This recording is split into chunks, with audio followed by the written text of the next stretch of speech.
Welcome back to Learn with Mary. We're learning palmistry. Now, we've covered the thumb. We've covered how to make a proper handprint. This is the one I did yesterday. La la la la. Which obviously looks far more sexy than doing that all day. And the thing that I suddenly had a brain blip halfway through the recording. And the thing that I was going to say, because I went round in a really roundabout manner, was that sometimes where it doesn't print is as important as where it does. Now in my hand that I did yesterday, the second finger didn't print very well. And so if I was reading for you and that happened, I'd go blah, blah, blah, blah, blah, blah, and I'd be talking about that finger and asking you some questions about it, and it's the wedding finger, but that's not what it is in palmistry. So today we're covering fingers, okay? So we've done thumbs, done tape print, fingers. Now, I will upload this one again. I don't think I've uploaded it. I have uploaded this one. So this one is already underneath the first video. And so I'll just show it to you again. Now that's the names of the fingers. Not that you're even going to want to remember that, but we've got pinky finger, not pinky finger, index finger is Jupiter, and the second one is Saturn, and the third one is Apollo, and the fourth one is Mercury. So I always used to remember, God, I remember this was Jack's, Sprat, 8 something or other. That's how I remembered it. That's how I remembered it. Jack, Sprat, and Mary, maybe, whatever. To be able to remember. I can't remember what I used to remember it with. And the thing is, it's similar. The meanings and the names of the fingers are similar to in astrology. But let's just start with palmistry. So we've got the pointy finger. Now the pointy finger, because I can point it actually, is about your ambition. So this is Jupiter, and it's where you're going in your life and how important is that for you. And it literally is your direction in life. The second finger is Saturn, so that's about responsibility. Now some people have mine are slightly bendy, and where it bends to is pretty important. So Saturn is the finger of responsibility, and how responsible are you, and blah blah blah blah like that. And depending on which other finger it bends to is where do you feel that your responsibilities lie. Now interestingly, in my chart, my Saturn and my Jupiter are very close to each other, but anyway, forget that. So middle finger is responsibility. Index finger, talk English soon. Ring finger is Apollo, and underneath that is all to do with money. It's also the finger of creativity, and the little finger is relationships. Now I'll tie this up a bit more. So what I ask people to do is to put their hands up like this and see which finger is longer than the other, okay? Because one of them will. It's really, really rare to have people have their pointy finger the same length as their ring finger, right? I challenge you to find me somebody that's got exactly the same length. You know, that's why you take a prints, you might need to manage to measure them, and you measure from the whatever this is called, the joint to the tip of the finger.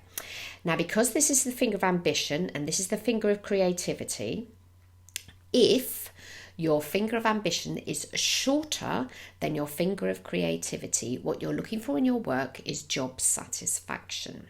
Okay, now I have that. Job satisfaction is incredibly important to me. Making billions of pounds isn't. I'm not in it for the money. Now, if you're working for somebody, God help that you're not, but if you're working for somebody and their index finger, yeah, is that right? It's the index finger, the pointy finger. I can't remember the name of the fingers. If this one is longer than the ring finger, you're in deep trouble. That person is so motivated by the financial side of things that they might forget they've even got staff. Yeah, so if you're self-employed, that's fine.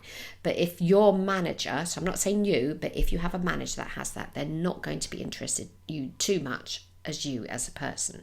So we've got this finger, ambition, that finger, balance, this one, creativity, and this one, relationships. Now again, relationships, when people put their hands up or they put their hands like this, if this one, when they hold it naturally in hands, is a long way away from the rest of their hand, then they got something going on with relationships. Okay. Now, We also need to discuss, and don't forget I'm just doing little outlines of the meanings of everything today. I'm not going to give you intimate blanking details, so I'm going to charge you millions of pounds.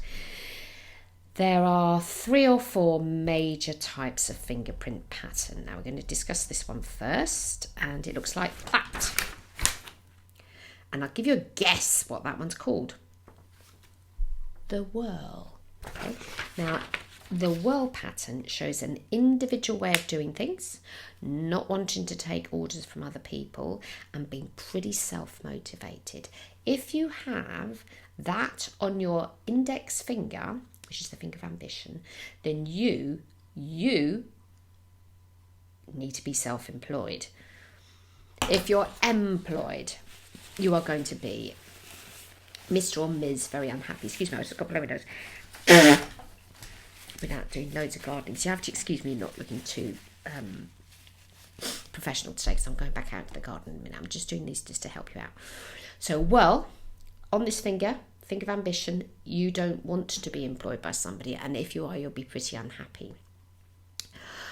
If you've got it on your centre finger, so that's the finger of responsibility and doing the right thing and that type of stuff. If you have it on there, you've got to be maybe a little bit irresponsible. I don't know. If you've got it on your finger of creativity, that's a tick. Yeah.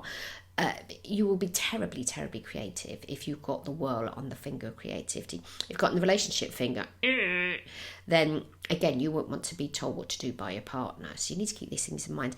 If you've got it on your thumb, because the thumb is about will and logic, and as we discussed in lesson 1, you've got a whirl on your thumb, then once again, you really need to do your own thing. Okay? Now, the next one is called a loop. And it can go in 2 directions. And don't confuse it to the one we're going to have afterwards. Okay, so let me just draw it for you. And I'm going to draw it for you rather than show you it on a print, because you're never going to bloody see it, because you have to use a magnifying glass. So those are loops. Got it? They can either loop to the left or they can loop to the right. Most people, almost point, most people have loops. The majority of people whose hands I read will have loops. It's the most common fingerprint type. They're called ulnar loops. There's another thing called a composite loop, but we're not going into all the technical ones. We're just doing the basics. But a loop will either go up this way or it'll go up that way, and it's the whole of the tip of the finger. There's no other way of a loop happening. It will be the whole of the tip of the finger, right? Now, if you've got that, it means you're adaptable. So depending on what finger it is it ambition? Is it balance? Is it creativity? Is it relationships? Depending on what finger it is, then you need to sort of get creative with combining the things together. So you've got it on the finger of ambition, then you're going to be quite adaptable within work, probably not going to mind too much about having a boss, can change jobs quite a few times, blah, blah, blah. Yeah, you don't need to stay in the same thing all the time. So loops show adaptability. Whirls, I'm going to do my own thing. I'm going to be very creative about it. Okay, got me? Next one is called an arch. Now, there's 2 types. There's tented arches and there's arches, but we'll just talk bog standard arch. It's pointy. Oh, God, something's flashed up on my screen. It's pointy and it looks like this fella here. Got him? Get him up. There we go. And it points at the top. If it curves at the top like this and it goes either to the left or the right, that's a loop. That's not the same as an arch. Now, arches, that's a high one I've done there. Points right the way up the top. Sometimes you'll have an arch and it'll only go halfway up the finger. Now, arches are terribly interesting because arches are people that plan ahead. So say you have it on your finger of ambition, you've got an arch and it's a really long one, you need to do a 6-year plan. If you have an arch and it only goes halfway up your finger, you need to do a 6-month plan. Okay, so the higher your arch goes on your finger of ambition, the further ahead you need to be planning in the work that you're doing. Yeah, or if you're retired, then advanced planning for holidays or whatever, or doing the gardening like I'm doing at the moment. So we've got whirls, we've got 2 different types of loops, and we've got arches. Okay, those are the major types of fingerprint patterns, and depending on which finger it falls on, so you need to combo the words. So you've got whirl, original way of doing things, creative, la la la. You've got loops, adaptable. You've got arches, needing to plan ahead. You with me? Great. Now, we've discussed that we've got the fingers. Just trying to think if there's anything else I need to include. No, that's about it. Now, in my case, because I am self-employed, that's it. Left and right hands. The right hand, now this is going to be back to front because but the right hand, this is my right hand, by the way. It'll look left because it's all back to front the way my camera goes. But anyway, the right hand is the future if you're right-handed. The left hand is the past if you're right-handed. If you're left-handed, it's the other way around. So your left is your future and your right is your past. So that's time donation to it, but it also represents that the right hand is the dominant part of your brain and the left hand is the subconscious. So one's conscious and the other subconscious. So talking about a right-handed person, right is the future and they're conscious, the things they can consciously make changes with. The left is the past and the subconscious. Now, trust me on this one, your 2 hands will not be the same. If they are, take a print and show me. Okay, I challenge you to show me someone who's exactly their handprints and their fingerprints are the same on both hands. It's incredibly rare. And in all the millions of years I've been doing it, I've never seen it. What you tend to find, well, actually, it does depend who you read it for. I tend to find the people that I read for have made a lot of personal changes. So their left hand, the one they're born with, will be radically different to their right. And they'll go, oh, you've worked on yourself a lot there. Haven't you done a good job? You know, sorting your life problems out and getting over the fact that your mother beat you or whatever. You've got a big change and you've made those changes yourself. Yeah. So if there's changes between the hands and the lines, and we'll come on to doing the lines, that's another lesson. But just fingerprints, okay, they'll be different. Now in my case, because I'm getting around to my left hand, my subconscious, one of them has got the whirl and the other one hasn't. That is my left hand. Yeah, my left hand has the whirl on it and my right hand doesn't. Okay, so that's my conscious self. The left is my subconscious. And I had a whirl on my hand. So that's the hand, what we call in palmistry is the hand you're born with. If you're right-handed, your left hand stays the same.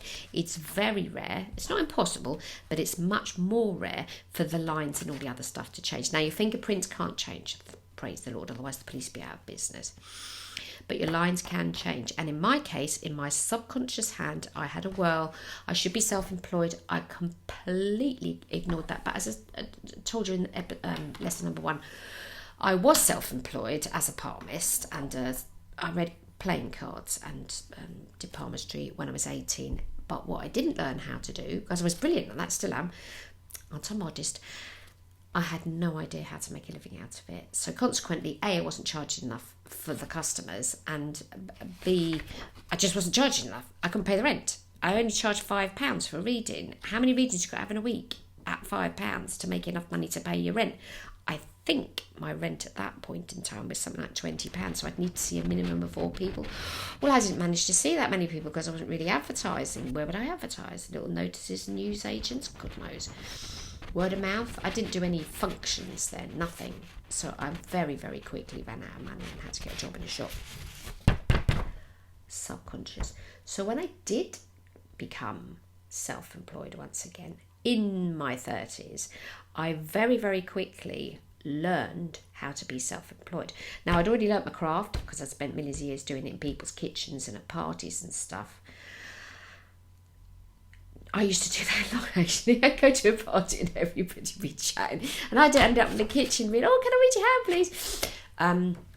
So I knew the principles of palmistry.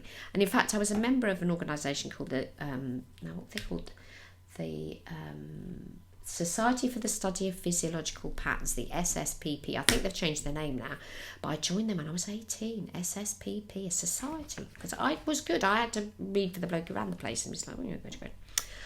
So subconsciously, I needed to be self-employed. I never was. So consequently, in my employed years, I really bucked the trend and didn't like being told what to do. And I was much happier eventually when I got a job in retailing where I had my own department, and it was such a shit department. Nobody else wanted to run it. It was called Various, which was basically accessories, and it was like little tiddly bits of jewellery and bras and socks and shoes and all the things none of the other sales managers wanted to sell, but I loved it. So I had free reign. I needed to be able to do my own thing. That was what the world was all about. Now, I don't have it in my right hand, okay? So it wasn't a conscious decision. It was eventually sort of fell into being self-employed because I just, to tell you the truth, I got the sack from a job and I was going to starve. So that's one of the reasons that I went into self-employment. I did train to be a homeopath in the meantime. So just to go again, where it doesn't print is important where it does. Make sure when you're practicing your prints, you do press in all the right places and get stuff going. But say you were doing a reading for somebody because you've spent a long amount of time training how to do palmistry. But just in the heat of the moment, when you're taking someone's hands where it doesn't print, and then you go, do you know, there's an issue here, we need to talk about this. This finger is the finger of creativity. What are you doing creatively for yourself? Well, this is part of what I'm doing here. Okay. Now, any questions, please put them in the comments underneath. I will answer as many as I'm interested to answer. So, recap. Whirl, loop, arch. Arches come in two lengths. So, deep arches and shallow arches. The further up the finger it goes, the more into the future you need to plan. And then let me write this on here so that because sometimes people like to freeze things. Sometimes people also like to see it written.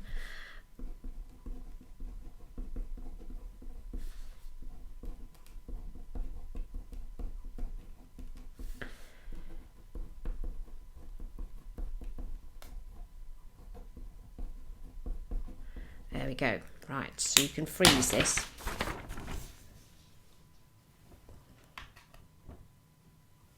Ambition, balance, creativity, and relationships.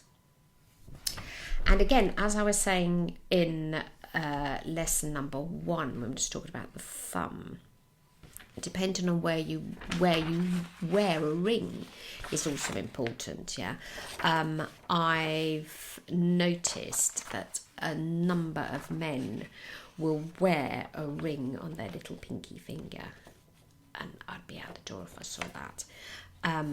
They're not going to want to share in a relationship. They're the boss. I don't know if Trump wears one now, no idea.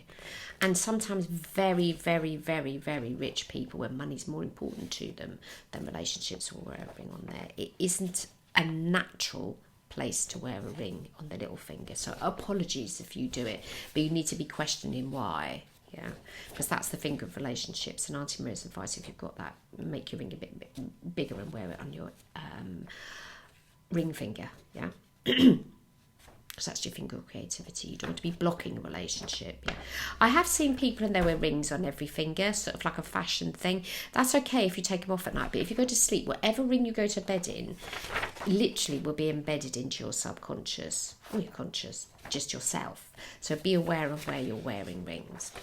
So I hope you found that interesting. You can find me at www.maryenglish.com, maryenglish.co.uk. If you want astrology, go to ukastrologer.co.uk. But everything's on all of those sites. It's just that the UK Astrologer one's got more articles about astrology. And I suppose since I've done this little introduction to palmistry, I suppose I better go on and write a book about it. Anyway, have a fab day. We'll be back tomorrow. Bye-bye.